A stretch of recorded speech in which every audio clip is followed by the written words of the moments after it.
let's start by acknowledging the demonstrations for racial justice and police accountability that are going all over the nation, all over our town, all over the world, sparked by the killing of George Floyd, but fueled by centuries of slavery, segregation, legal discrimination, and mass incarceration. I bring this up because Black Lives Matter, because this is front of mind for me and for many of us, because as a white leader, I can't be silent, but also because racial justice work and anti-hunger work are inextricably intertwined. And I hope to show you the connection tonight. Hunger was a crisis before the pandemic. In 2019, we estimate that 860,000 people in Oregon and Southwest Washington asked for food assistance. That means about 1 in 5 of our neighbors went to a food pantry or a meal site at least once last year. And hunger especially impacted some communities more than others: our single moms, our trans communities, our immigrant and migrant communities, and our communities of color. See, we can't end hunger unless we also uproot the systematic inequalities that create barriers for communities of color. Hunger was a crisis before the pandemic. I'm 100% in favor of the Stay Home, Save Lives order because I think the evidence shows that it has indeed saved lives. But the unavoidable economic disruption has been significant. Schools are closed. 1 in 5 workers in Oregon are unemployed. And because hunger follows unemployment as the day follows the night, hunger is at an all-time high. Right now, we are seeing the most hunger I've seen in 24 years of food banking. Records indicate this is the highest level of hunger since the Great Depression of the 1930s. This is a 100-year flood of hunger. Governor Brown has been a stalwart ally during this crisis. She got me on a Zoom call and asked me straight out, "Susanna, what do you need?" I told her I needed the state to invest in the Oregon Worker Relief Fund to protect our immigrant neighbors who don't qualify for unemployment or other social safety net programs. And not long after, the Emergency Board sent $10 million to the Oregon Worker Relief Fund, and they sent another $10 million in the last few days. I told Governor Brown I needed $8 million urgently so the Oregon Food Bank Network could purchase food and ensure that no Oregonian missed meals. And in 2 days, Oregon Food Bank was signing a contract with the Department of Human Services for $8 million. We have been spending that money at the rate of $1 million a week, and it has filled the gap while we waited for food from USDA to start to flow in. So Governor Kate Brown is one of the heroes in the story of hunger over the past 10 weeks. Governor Brown, I hope that you are with us, and we would really love to welcome you to our gathering. I will keep going and we will come back to the governor. If you will just wave or ping us when she gets here, we will stop and move on to the governor when she has time to join us. We really appreciate that. So let me talk then about how Oregon Food Bank has responded to COVID-19. The first thing I would really like to touch on is the social safety net, because the most important defense against hunger is not the food assistance system. It's the federal social safety net programs. SNAP, formerly known as food stamps, is the biggest nutrition-focused program. And in this crisis, we've also seen the importance of unemployment insurance. Congress expanded somewhat SNAP benefits and eligibility in their stimulus packages. Oregon Food Bank and our sister organization, Partners for Hunger-Free Oregon, have partnered with the Department of Human Services to fully implement these expansions. We have also been in near constant contact with our congressional delegation to advocate for further expansion. I actually spoke to Senator Wyden yesterday and Senator Merkley today. And SNAP has been expanding at an amazing rate. The state received 400% more applications for SNAP in April as they did in March. SNAP is, in fact, the first line of defense. I also want to tell you a story based on a true story. So use your imagination for a moment with me, if you will. Imagine that you're a single mom with 2 elementary school kids. You're working full-time, but you make about $34,000 a year, so your kids qualify for subsidized meals at school.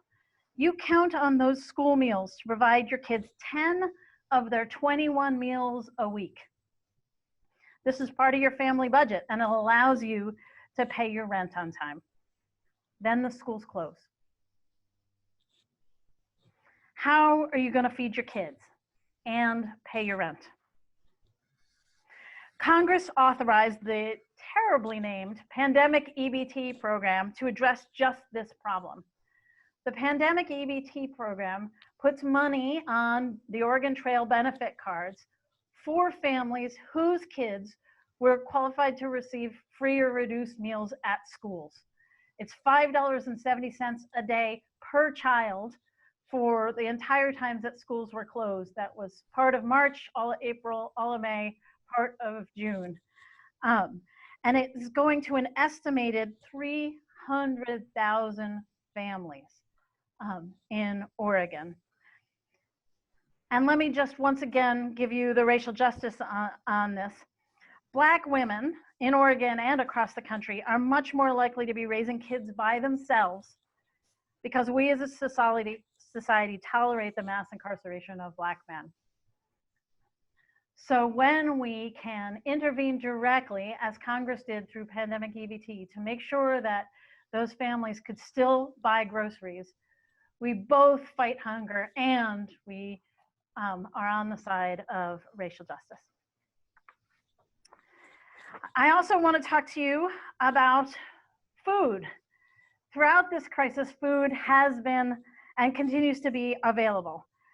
Oregon Food Bank's most vital role has been to ensure that food is available to everyone, everywhere in Oregon. And I am proud to say, I think we're on week 12 now, I lose track, that we're succeeding. We are purchasing food. I mentioned before that Governor Brown allocated $8 million, 75% of it, which was reimbursable by FEMA, to Oregon Food Bank Network, and we were spending it at the rate of $1 million a week. Our budget for the year was $500,000 for food purchase. So we were spending our entire budget in 2.5 days every week, these past 8 weeks, to ensure that food kept flowing. We have also been distributing farm-to-family food boxes. This is a new program stood up by the USDA to connect the food that would have gone into restaurants and institutions that are currently closed directly to people experiencing hunger. Fresh produce, fresh dairy, and meats. We are also expecting more food coming soon from USDA. The first 2 congressional packages authorized expansions of the Emergency Food Assistance Program. That's a program we run all the time, so this is even more food running through that program. But it's a complex program with a complex purchasing process, and the first purchases, which were authorized in March, will start arriving this month and really start coming in full stream next month. But food doesn't help you if it isn't food you recognize, if it isn't food you know how to cook, if it doesn't meet your cultural or dietary needs. So here at Oregon Food Bank, with the food we've purchased and the food we work to distribute with in partnership with the government, we prioritize whole foods that are widely acceptable to people from many cultural backgrounds. A great example is that we have been purchasing diced tomatoes instead of tomato sauce. Because tomato sauce you can basically only turn into European-based foods. But diced tomatoes you can turn into tomato sauce, and you can turn it into tacos, and you can turn it into curry.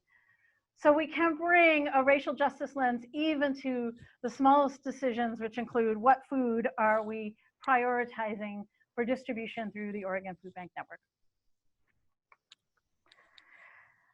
Our food distributions continue to be really strong.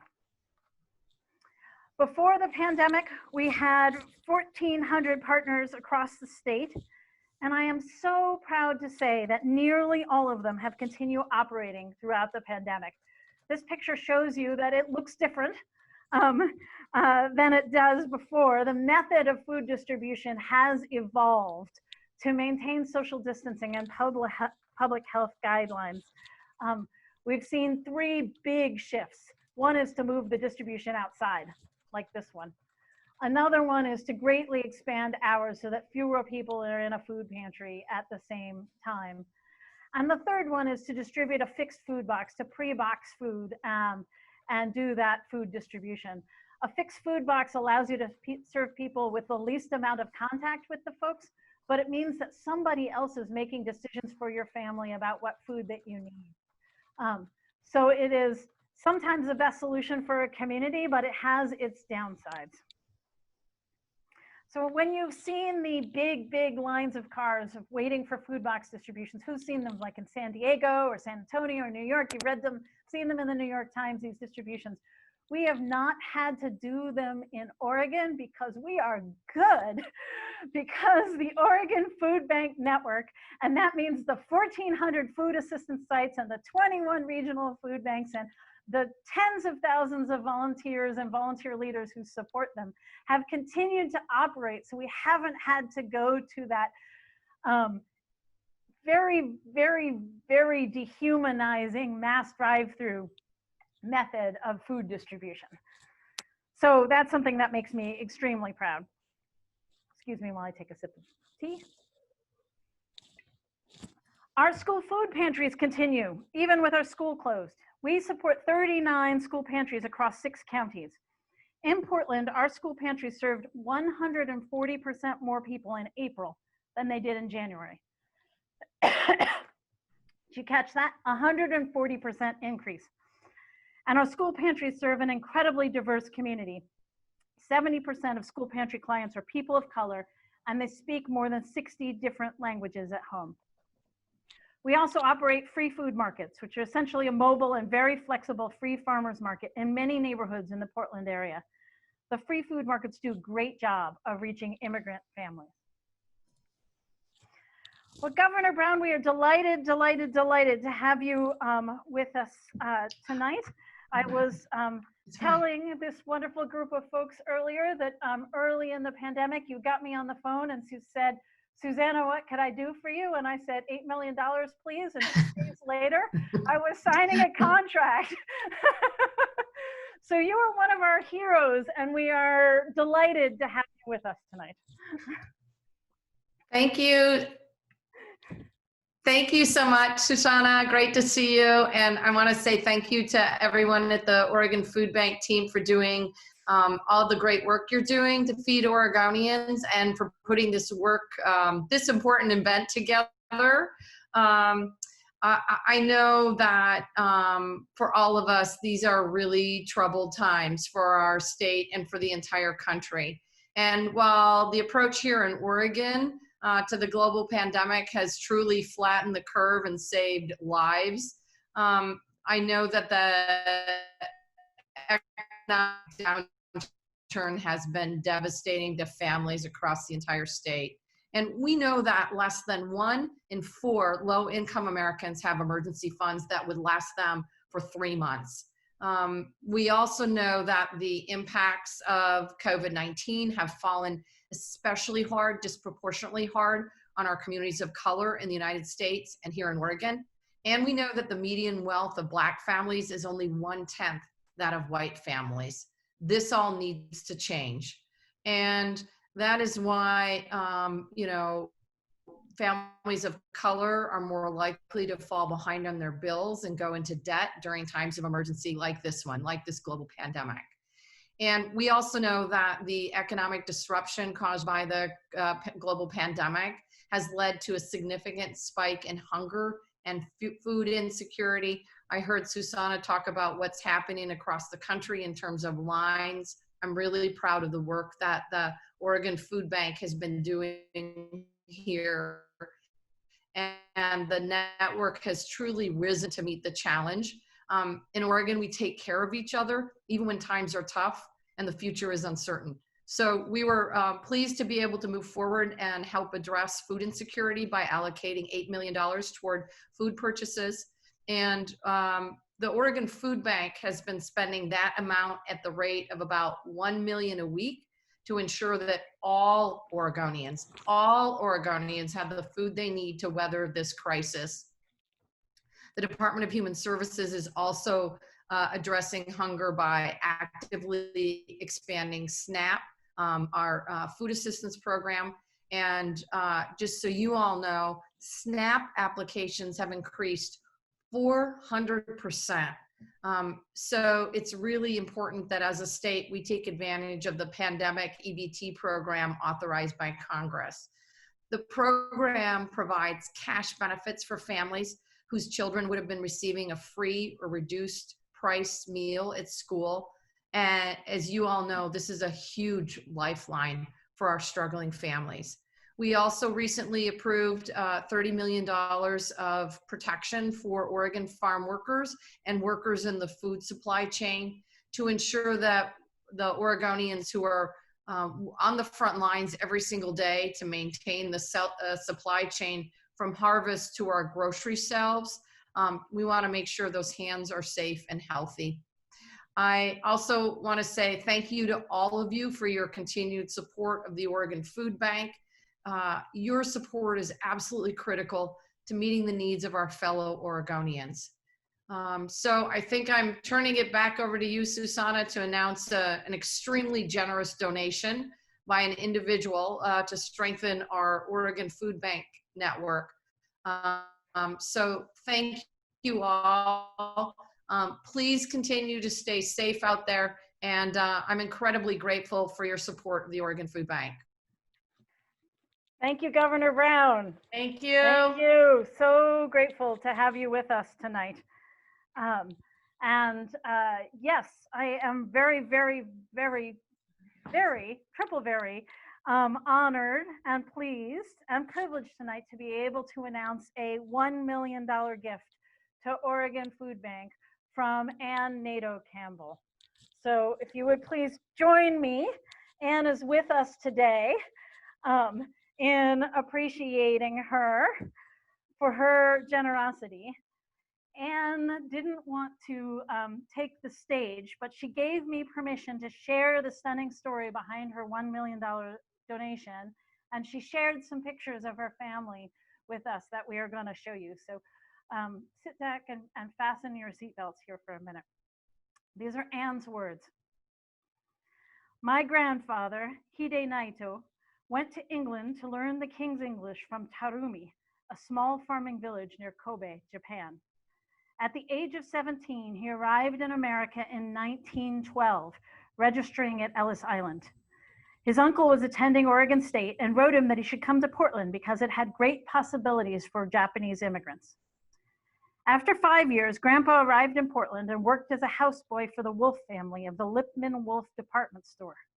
Eventually, he worked for a small Japanese curios gift store on Southwest 13th and Washington in downtown Portland. The owner was Issei, first generation born in Japan, and he returned to Japan after making enough money. He left his business to my grandfather, and 100 years ago, Grandpa started H. Naito Japanese Goods in 1920. He married another Japanese immigrant and raised 3 sons in Portland. But in 1941, after the Japanese bombed Pearl Harbor, my family lost everything. They lost their business license. Their bank accounts were frozen, and my father and his brothers were thrown out of school. Dad was 15 years old and a sophomore at Washington High School. After registering at the Exposition Center and being given a number, they escaped incarceration in an internment camp by driving out the Columbia Gorge to Salt Lake City, where my grandmother's sisters lived. We also like to think that by having a mercantile business, my grandfather probably had the cash to escape under his mattress. I am so glad Dad returned to Portland after serving in the segregated 442nd Regiment in the Army. He attended Reed College, and after graduate school in Chicago, returned to work for the family business. And I am so glad that he and Mom did, and the rest is history. I have been thinking of the best way I can help during the pandemic, and giving to the Oregon Food Bank is a wonderful way I can show gratitude to the community that is given to me and my family. Our most basic human need is to be able to have food to eat.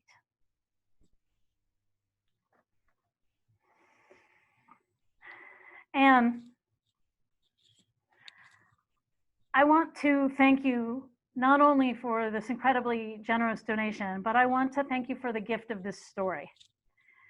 You and your family are examples of the truths that Oregon Food Bank holds dear, that people can be in need and donors in the same lifetime, that immigrants are essential to our state and to our country, that we must face the darkness of the past in order to create a brighter future, and that forgiveness and gratitude carry grace that can echo through generations. You, Anne, have really given us a gift of love. So will you please join me again in gratitude to Anne.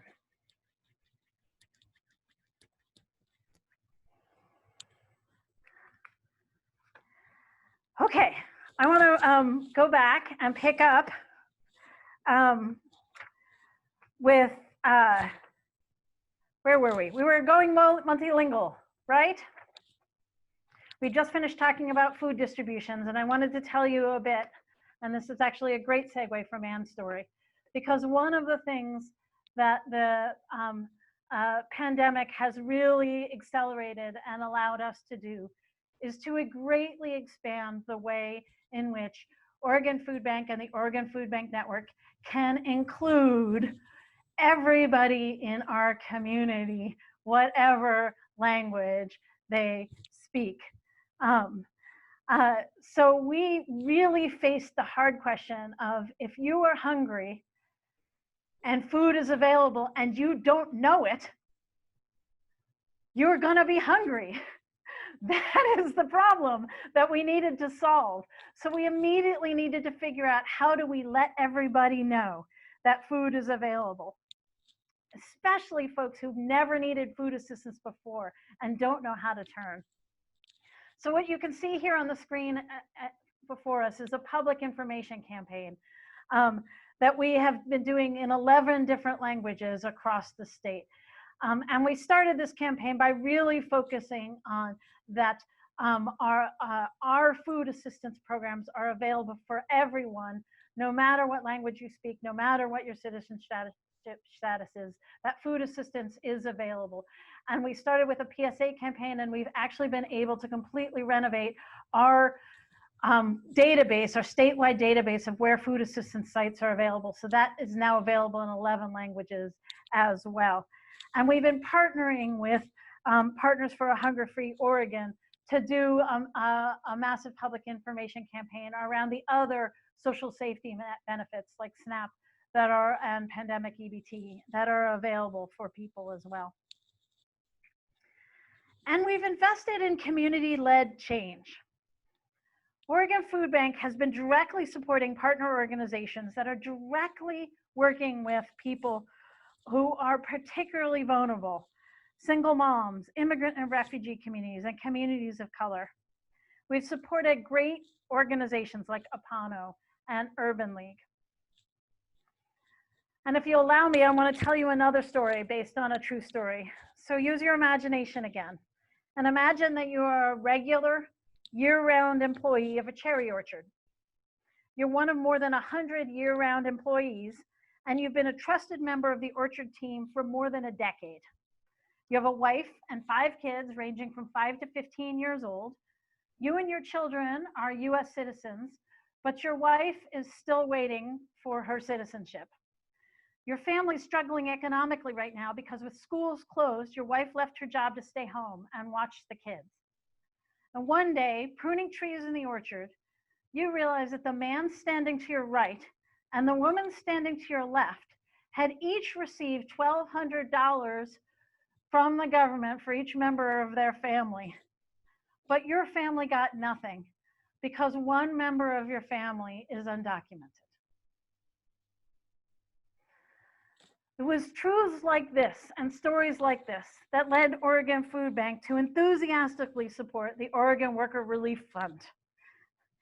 The Oregon Worker Relief Fund, set up by CAUSA and a whole bunch of immigrant right and racial justice organizations here in Oregon, is set up to provide cash assistance to our neighbors who are immigrants and don't qualify for public safety benefits. There are 74,000 people living in Oregon who fit that definition. And of course, most of these folks are in the Latinx community. So once again, showing that racial justice work is anti-hunger work. You all help make this happen. Since March, alongside donors like Anne, Oregon Food Bank has welcomed a groundswell of thousands of new donors committing deeply to ending hunger and hunger's root causes. We've seen extraordinarily creative methods of raising support for OFB's work and mission. Perhaps you noticed media focused on Whitney's giant cinnamon rolls. From her kitchen, she baked her way to raising more than $50,000 for Oregon Food Bank, auctioning off her rolls. And they really are this big. I've had one. And they're delicious. Auctioning off her rolls and supported by celebrities like Katie Lang, Storm Large, and the Blazers coach, Terry Stotts. In the face of economic uncertainty and even their own unemployment, our donors acted as generously as they could, taking action with love and in care of their neighbors. We've received nearly 20,000 donations of less than $1,000. I want to share one story in the words of one of these donors, a woman named Tammy. Here's Tammy. And in her words, "My name is Tammy and I'm a supporter of Oregon Food Bank. On March 20th, I was laid off from my job. A majority of my friends are out of work too. I'm one of the lucky ones. I live alone with my cat and I have some savings, so there's plenty of food on the table for both of us. About a week after I lost my job, I made myself a nice fresh breakfast. There's something soothing about making eggs with greens when everything is fresh. And I had a moment fixing this beautiful meal where I realized just how lucky I was. And I wanted to do something to give back and do what I could in that moment. So I took out my phone and made a donation. I lost my job in the last recession too. Back in 2009, I had just $40 in my bank account. I filed for food stamps during that period, but since I was going to school part-time, I was denied. I worried every day about paying for groceries and whether I could afford to eat. I knew that I needed help, but it felt scary and shameful to ask for it. There are societal pressures that make us feel like we're not worthy of receiving help, and that's not accurate. Nobody should go hungry. Now that I'm in a position where I can give back, I think it's important to take that opportunity. In a few months, I may not be able to donate, but I know that I helped when I could. If you're in a position to give back, I hope you donate. You won't regret it. It's important to give back. It just is. So this is our donor appreciation event. So let me end with appreciation. You make this work happen. You stepped up with crucial resources so we could ensure that our neighbors could access food and we could continue to work on the root causes of hunger, even in the middle of our pandemic. Our success is your success. Our community is your community. So thank you, and thank you for joining us tonight. Thank you, Anne. Thank you, Governor Brown. Thank you to each and every one of you.